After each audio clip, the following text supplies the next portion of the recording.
Will Charlie reincarnate? And I have other animals that I thought the same thing of, and people, supposedly. In fact, there's even a movie called Infinite with Mark Wahlberg trying to tell. You know how they mix truth in. It's like all past lives, past life, past life, past life.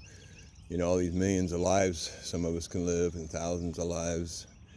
And each life adds to our skill level if we can remember the previous one. Well, the premise of the movie is you did remember, and so you got better and better and better, better, better, better, better, better. Cooper. But Honey Golden, a few of her shows, she talks about people say so and so died. Will they come back? And she looks at it and she goes, he already came back. He's somewhere near you, and he's actually, I think, in your family. You know, so these people come back. Like Cooper, we often thought that he might be one of our dogs reincarnated.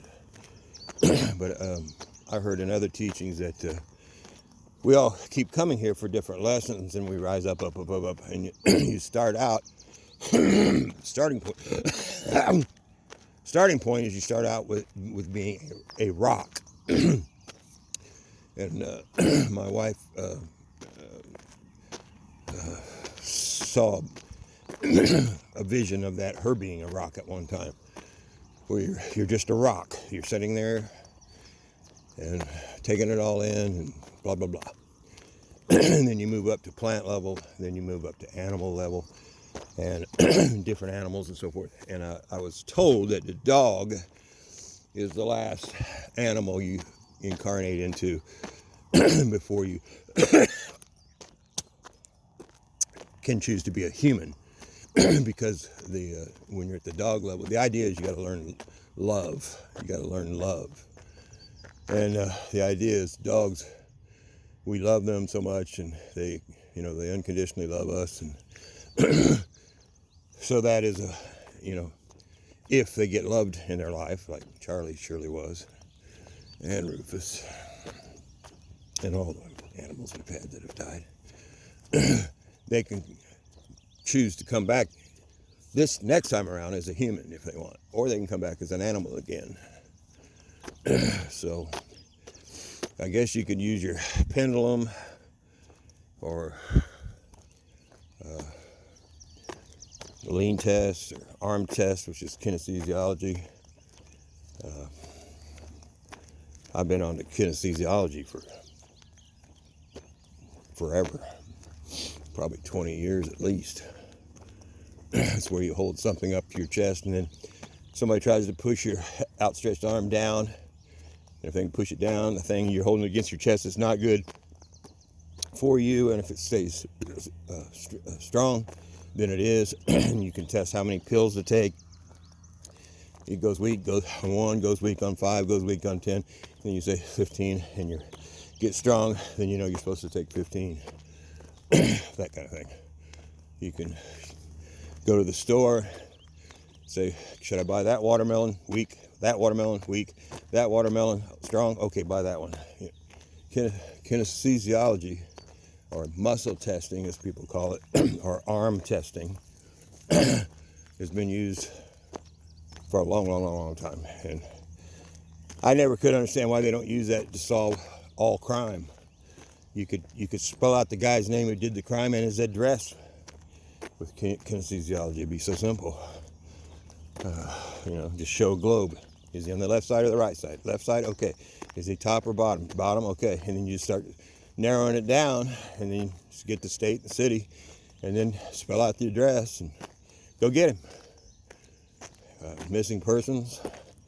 You could, if it's the collective consciousness is the conscious of all of us that floats in a cloud around the planet or wherever, and it contains all information. Anything a human has ever known will be in that collective consciousness. Some people call it the Akashic record. But it's so if it's ever happened and a human was there, it's recorded. And However, I was the guy who wrote Power versus Force. I think his name's David something. Anyway, Power versus Force. He said that you cannot see future. You can't get the lottery numbers. You can't, nothing in the future. But if it's already happened, or it's happening now, you can tap into it with the arm testing. But you cannot see future stuff. So when people start getting future stuff from the arm testing, I'm a little suspicious. Cooper, you want a piece of cheese? Huh? You want this? You want this? You want this? Here. Great. Great! Now he's not eating. Yay! Isn't that wonderful? So, Charlie being diabetic, we have to give him a shot at a certain time, feed him at a certain time, feed him a certain amount. That's all over now.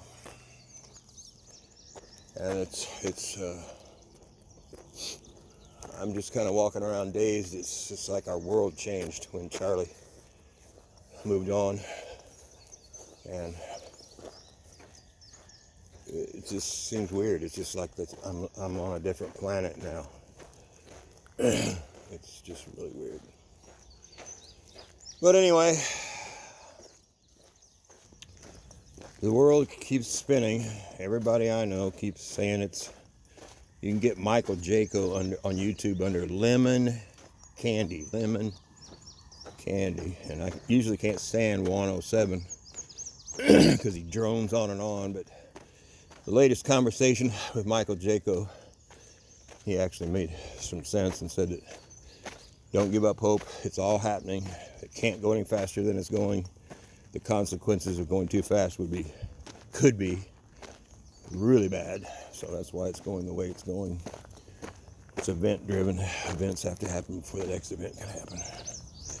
So anyway, I'm supposed to go get a motorcycle today.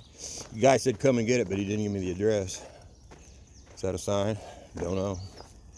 It's only an hour away, so if it's a dog, I can just come back home. Anyway, it's all happening. Just keep breathing.